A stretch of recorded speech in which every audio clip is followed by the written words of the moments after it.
Hi there. Hello, everybody. This is James Claycomb from the Department of Mathematics and Physics at Houston Baptist University. Today I'll be talking about superconducting fault current limiters as well as non-superconducting fault current limiters. And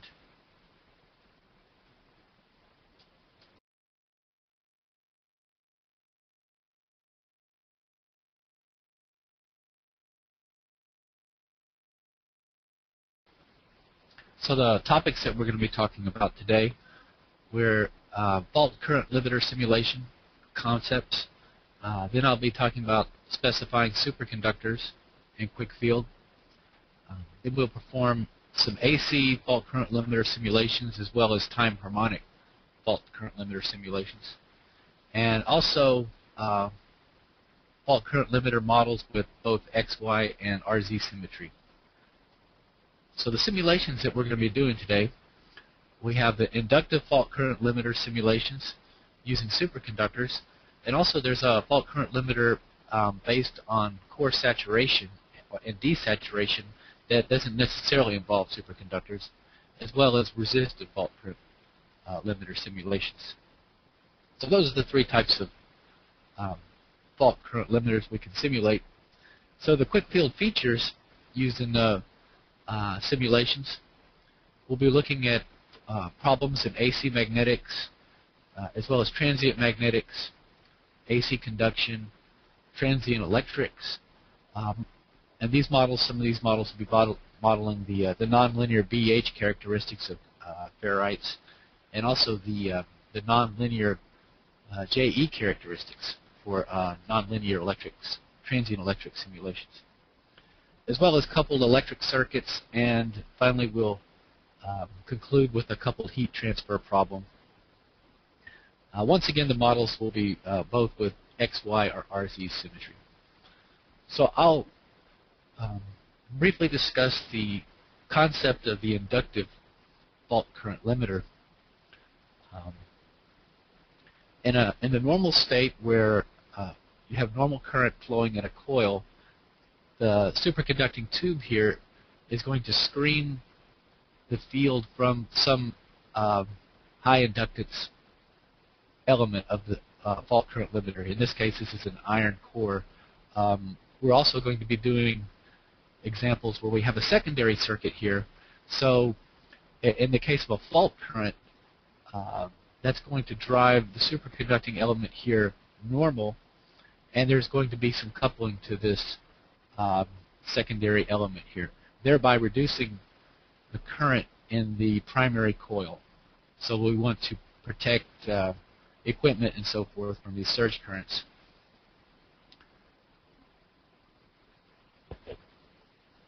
So here is a Supplier, the fault current limiter tubes. This is a typical type of tube supplied by CAN Superconductor.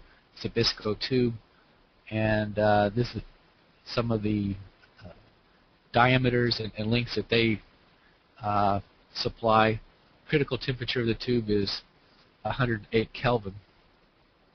So when we're specifying superconducting regions for QuickField, it depends on the type of superconductor, whether it's a simply connected, where we have a superconducting disk. In that case, we have we can use a zero normal boundary condition or extremely small values of permeability. If we have a multiply connected superconductor, such as a tube, the boundary condition is zero vector potential.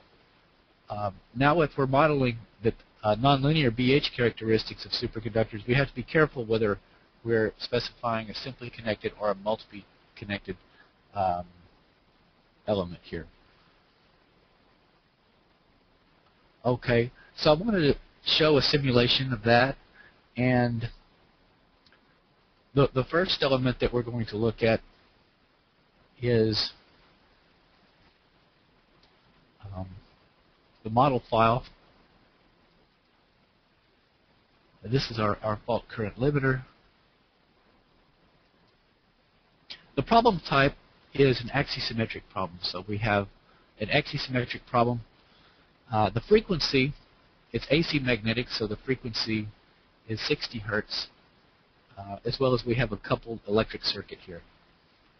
And I'll go over each one of these elements.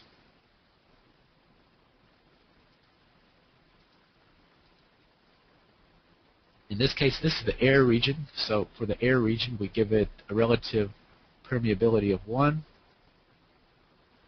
This is the primary coil. The primary coil is copper, so we give conductivity of copper. It has a relative permeability of 1, as well as each one of these circuit elements, roughly 99, are connected in series. So each one of these is in a series connection. And then we have a secondary coil. The secondary coil also has the conductivity of copper. Once again, these are in series, so it's identical to the primary coil, except it simply has a smaller diameter.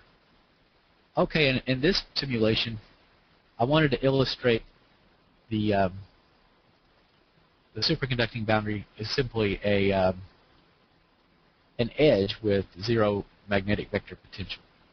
Okay, and then the sides of the model, I'm giving 0 vector potential for the sides of the model, and we would like to really extend these out so it doesn't influence the field here. So these are probably going to be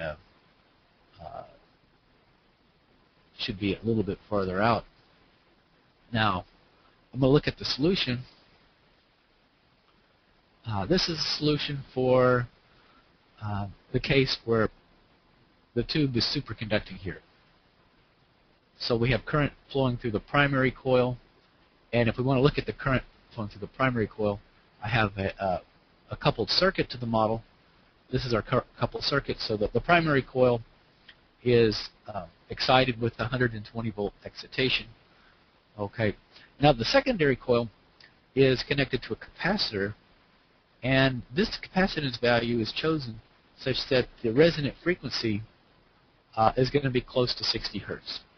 And we can actually use the label mover feature to find the capacitance that's going to give us the maximum attenuation of the fault current. So, but for right now, we have the superconducting tube is screening the secondary circuit here from the primary field. Now, under fault condition, the superconducting tube would go normal, and I want to demonstrate that. So I'm going to take the boundary of the superconductor, and I'm going to make it with no boundary condition. Then if we solve this problem,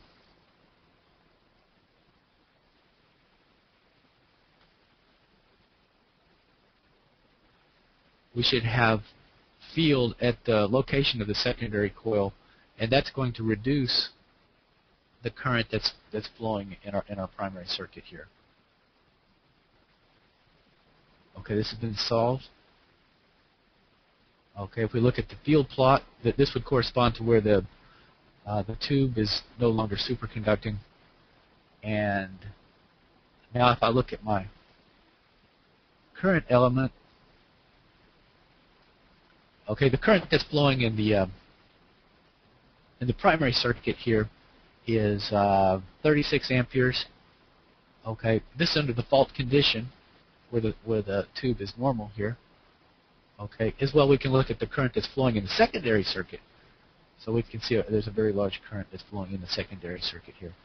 Okay, well I wanted to compare the current in the primary under the fault condition to the current in the primary where there's no fault. So I'm going to go back and reestablish this. We should have looked at this the first time, but do that.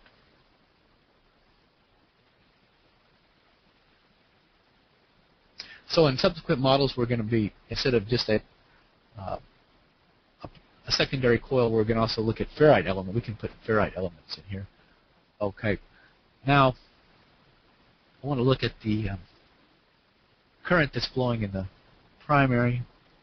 It's roughly 500 amperes. So in this case, this was a pretty effective design. It's not optimized in any way here. We're just illustrating the capabilities of using QuickField to design the fault current limiter for the moment. So the next type of fault current limiter I want to look at is involving a ferrite type of design here. This is one particular example of it, where we have a ferrite core, and there's a superconducting cylinder surrounded by the primary winding, and then once again in the fault condition, the superconducting tube is going to become normal, and the flux is going to couple into the iron core, thereby reducing the current in the primary. Okay. So let's look at a design that's similar to this using QuickField. Let me clear this.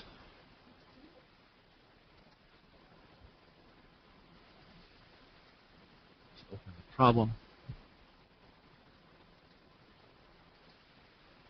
Okay, let's look at the geometry file here. This is a nonlinear AC magnetics problem.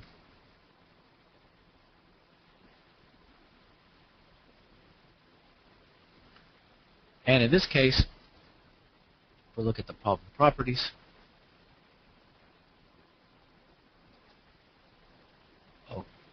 Once again, we have AC magnetics, 60 hertz excitation.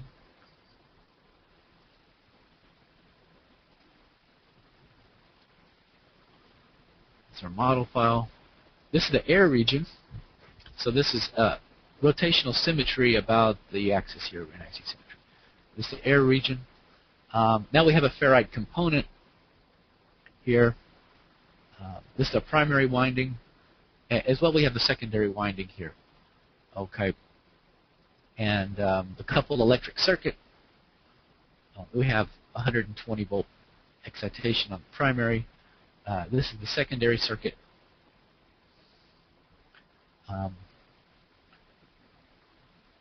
That is surrounding the ferrite core in this case. So the problem's already been solved. I want to look at the solution here. Okay. Now in this case, the superconductor is modeled as a nonlinear superconductor. So we have nonlinear VH characteristics of the superconductor.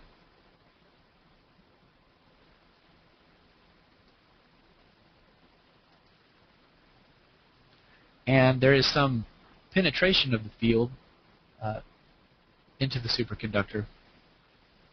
And if we look at we can animate the solution here, and you can see that during the cycle, some of the field is penetrating through the superconductor, coupling to the secondary coil.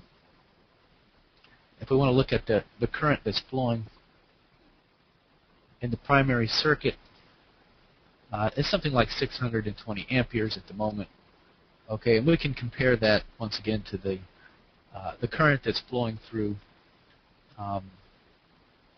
in the unfaulted state.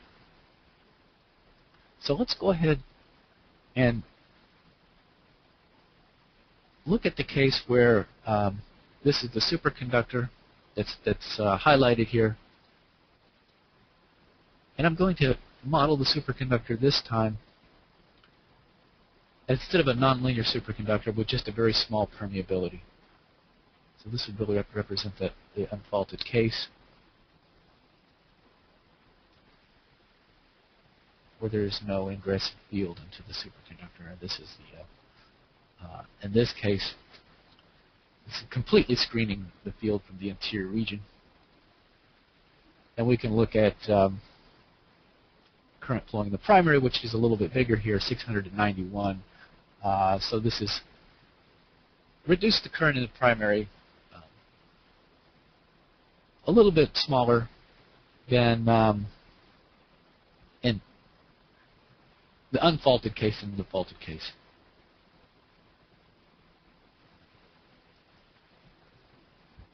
Okay. So I'm going to look at different design using different types of symmetry.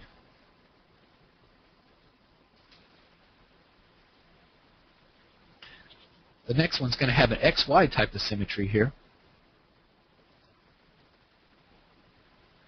Let's look at this.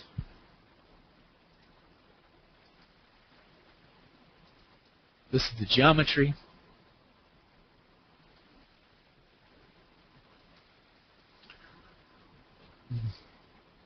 Now in this case, we'll look at our problem properties. This is AC magnetics. This time I'm using 50 Hertz.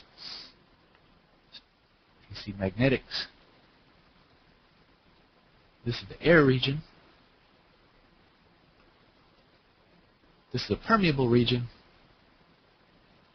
in which case I give it the permeability of mu metal, which is roughly 10 to the 4.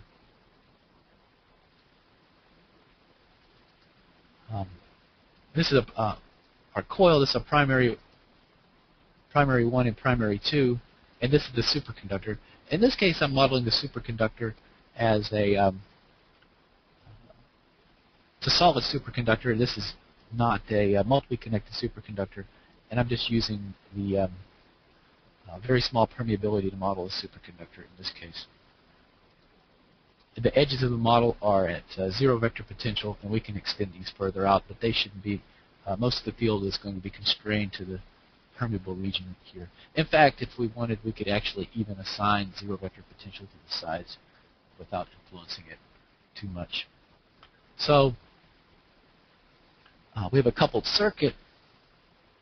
In this case, the primary 1 and primary 2 are driven by an external voltage.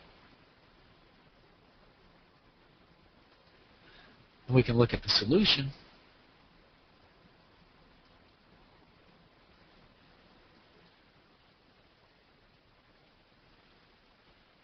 This time we have to resolve it.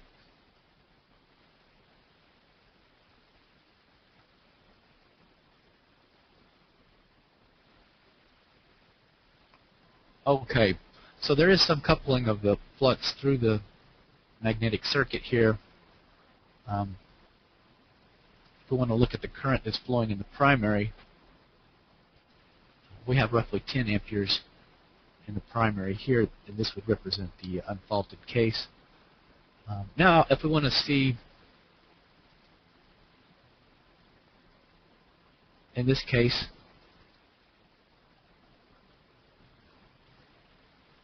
for the faulted condition,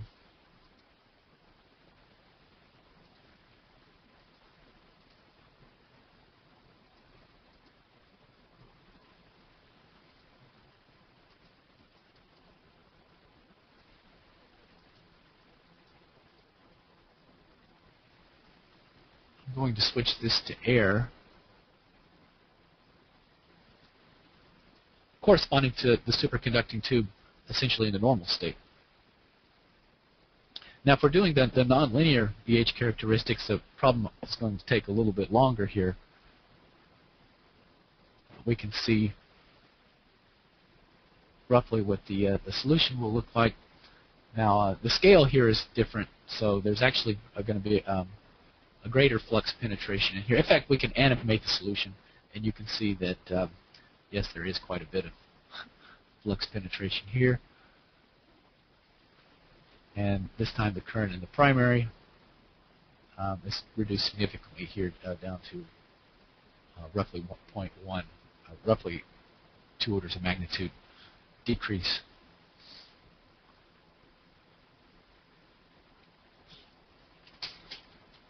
So let's look at a model similar to this, but with axial symmetry.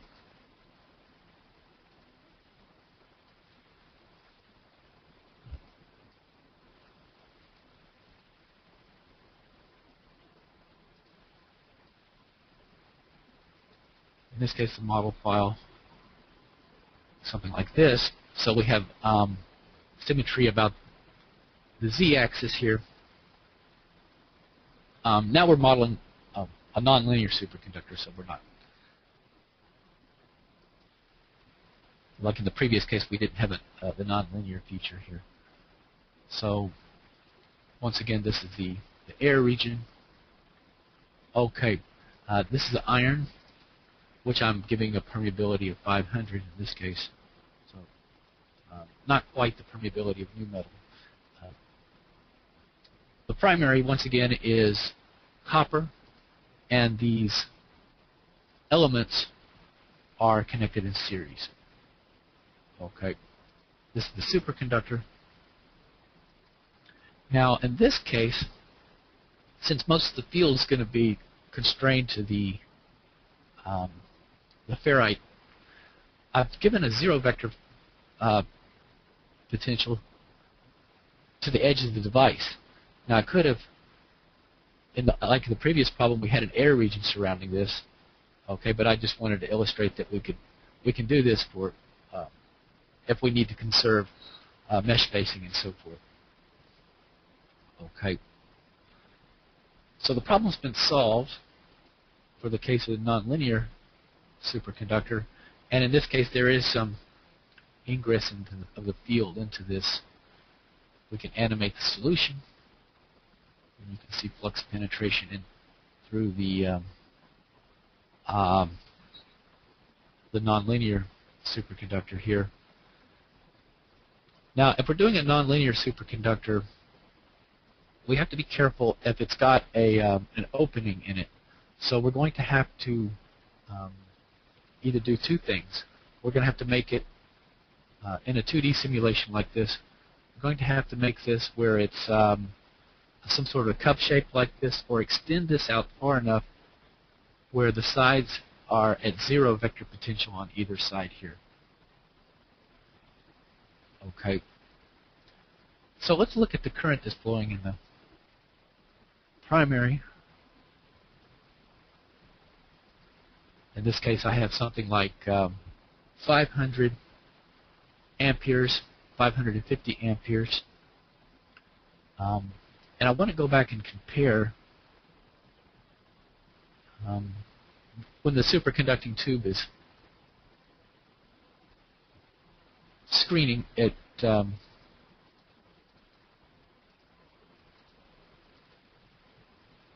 Now modeling the superconducting tube with a very small permeability. Okay, I'm going to resolve the problem.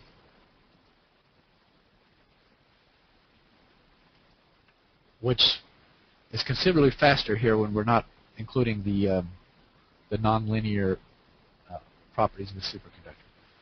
I just want to look at the current that's flowing in the primary in this case, which is something like 700. So this really,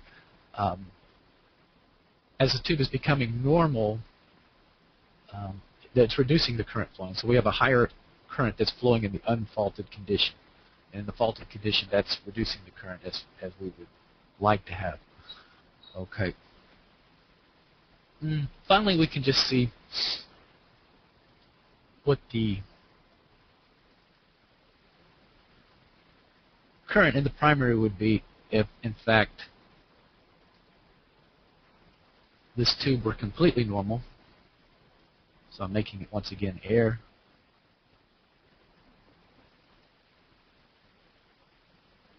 And we can see that there's actually greater flux penetration here. Okay, so this geometry would be sort of like a hollow dome, like a toroid. This is sort of a toroid type of geometry here with axisymmetry. And 118 would be the current in the primary in this case. Okay. Now I'd like to look at, so we've been looking at AC magnetic types of problems. I want to look at a problem with transient magnetics.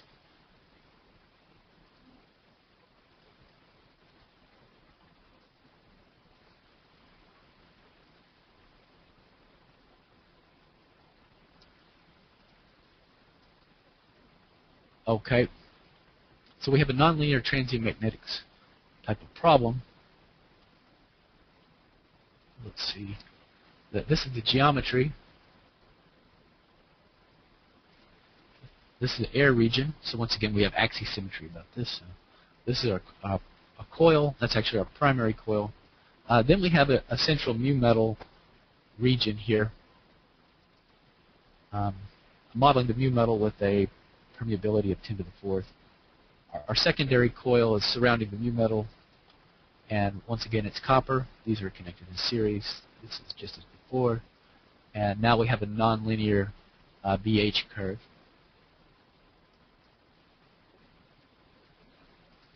Okay. So this problem's been solved. Okay. And this is showing some ingress of the field through the superconducting tube, coupling to the secondary circuit here.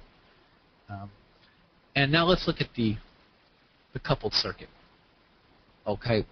In this case, I have the excitation of the primary is going as a sine, and this is specifying 60 hertz excitation.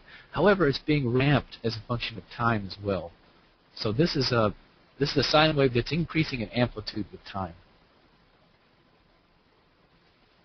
So if we look at the solution here, I'm going to animate the solution. Okay. We're essentially solving this up to about 0.1 seconds. So there's several excitations of the primary.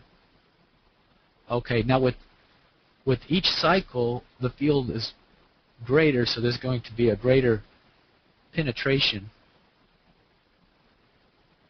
into the superconducting tube with each excitation.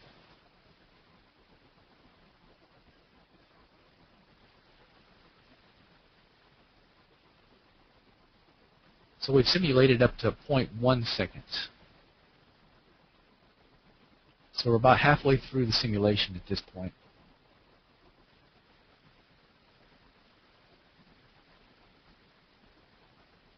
Now we can also look at the current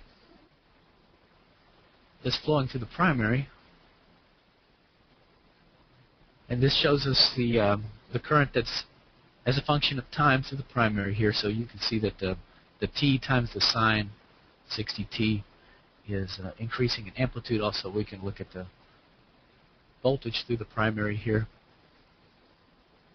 So the time, the nonlinear transient takes a little bit longer than the AC transient here.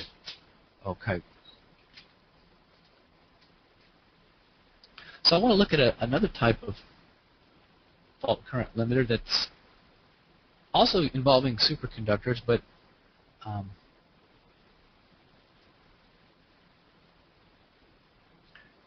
sometimes called fault current controller. And in this device, we have an AC excitation, well, the current flowing through an AC coil, and there is another coil that's maintaining a DC field. Now, this could be a superconducting magnet, just supplying a DC field. And what this does is it saturates the core. So if the core is completely saturated by the DC field here, then the AC field sees no impedance due to this magnetic circuit here. Now, if we have a fault current, what happens is the field due to the fault current will oppose the saturation, and it will drive the core out of saturation. If we drive the core out of saturation, then that presents a higher impedance to the fault current. This design is also used by Z Energy. If we look at the BH characteristics, the operating point would be out here where the core is saturated. So under normal operation, there would be won't be any impedance. And now we have a fault current. The field will drive the core out of saturation, pushing us back down here, where we would have suddenly a greater impedance to the fault current. Okay, and I just want to set this up. This problem actually has symmetry about the central axis and also about this axis here. Some of the previous problems we looked at also had symmetry. but for illustrative purposes, I modeled the entire thing. Now this one is going to actually take a bit longer. So I want to show basically how to set that up.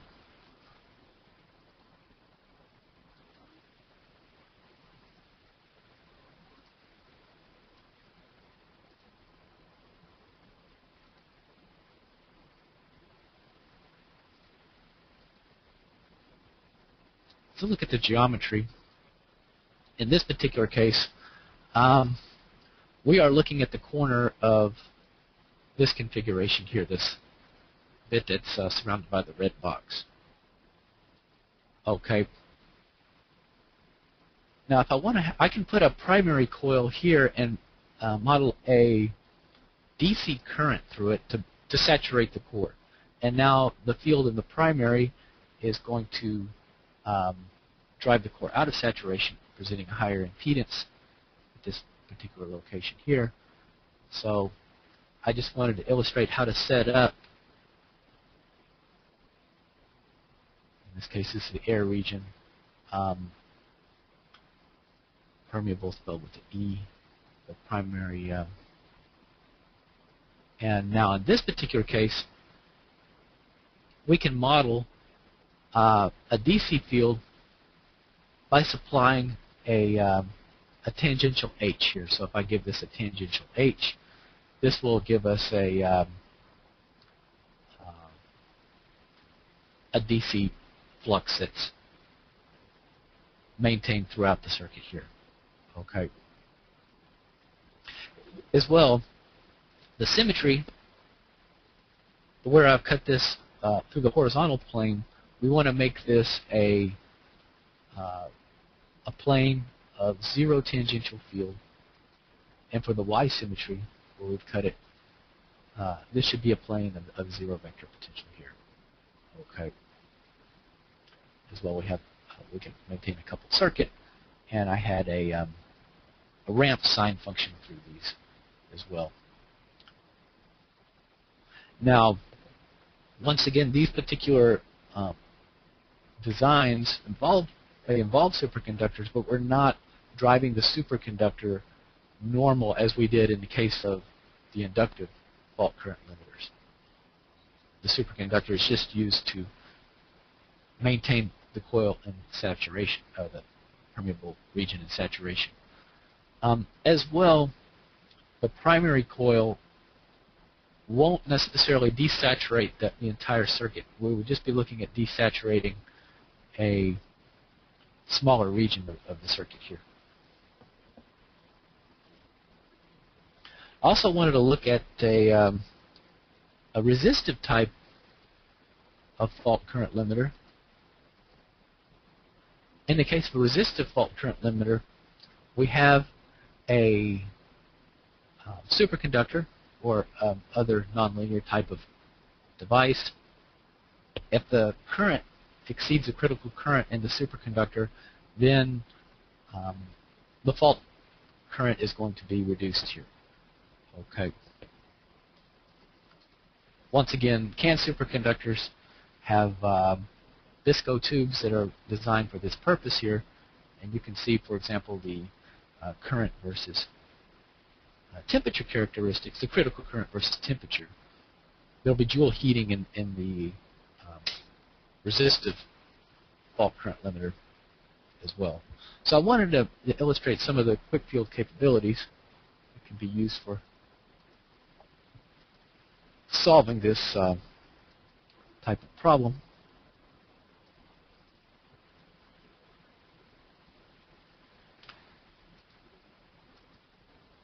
And we're looking at a nonlinear type of, this is the transient electrics module here, and I've just set up a simple design. Now in this case, I'm modeling the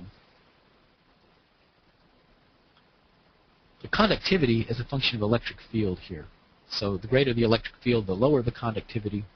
In fact, this the JE characteristics obey a power law, and we can take the experimental data and extrapolate the sigma E curve over a range of fields that we're interested in. Okay. The boundary conditions, putting 0 voltage here, we have 1 volt on the opposite side, and the sides of the model essentially have 0 current density on the top and bottom side, so we're exciting this resistive element here. Okay. If we look at the properties once again, we're transient electric. Now, if I wanted to model a thin film, I could make this a very small Z here. Okay. So this is in plane parallel. Now, solve this.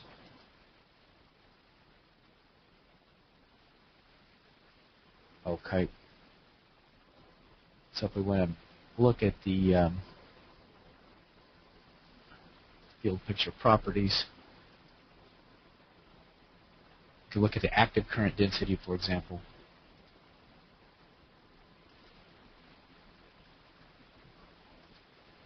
So this shows the current density to the element. Obviously, if we're going to have smaller cross-sectional area, then this is going to increase the field. And when we increase the field, then we're decreasing the conductivity. So this is one way we can model this. I also want to illustrate some of the capabilities of the AC current flow, looking at an axisymmetric type of geometry.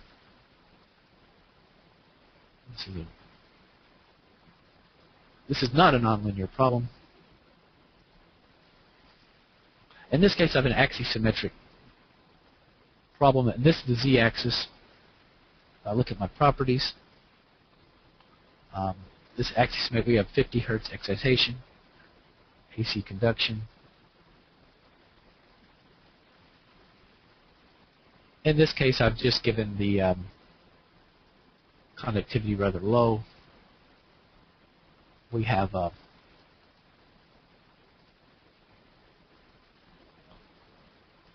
opposite potentials. And once again, this is going to be a region of 0 normal current density. Okay, on the side boundary, there's 0 normal current. So I believe the problem's already been solved, but it's a very small problem here. And as well, we can look at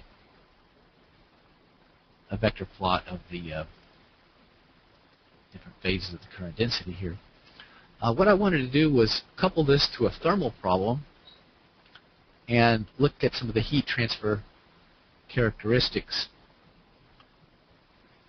Now, when we couple to a thermal problem, we're going to export the Joule heating here into the thermal problem, and these have to share the same model file. So the same model file that we have for this one is also shared with the thermal field problem.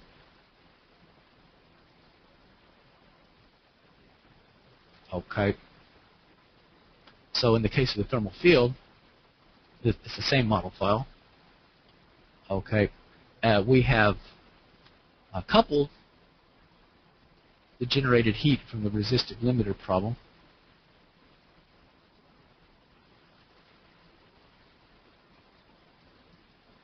Now I have some thermal conductivity of the element here, thermal conductivity. These would be used for a transient heat transfer. Now on the edges of the superconductor, I'm applying both a convection and radiation boundary conditions. So the external temperature here is at 77 degrees. We have a convection coefficient of 10 and an emissivity pretty close to 1 in this case. So this is both convection and radiation.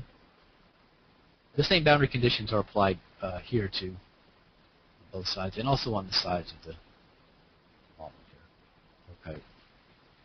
So now in order to couple the heat transfer under problem properties, we would go to links and then include the link here. So we would browse for the heat generated by the first model and then include it here. Okay.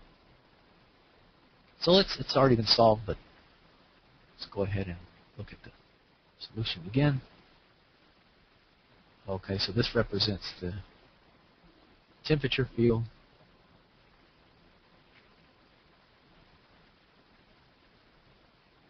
Make that full screen. As well as we can look at the heat flux vectors here. This represents the heat flux vectors that are flowing here.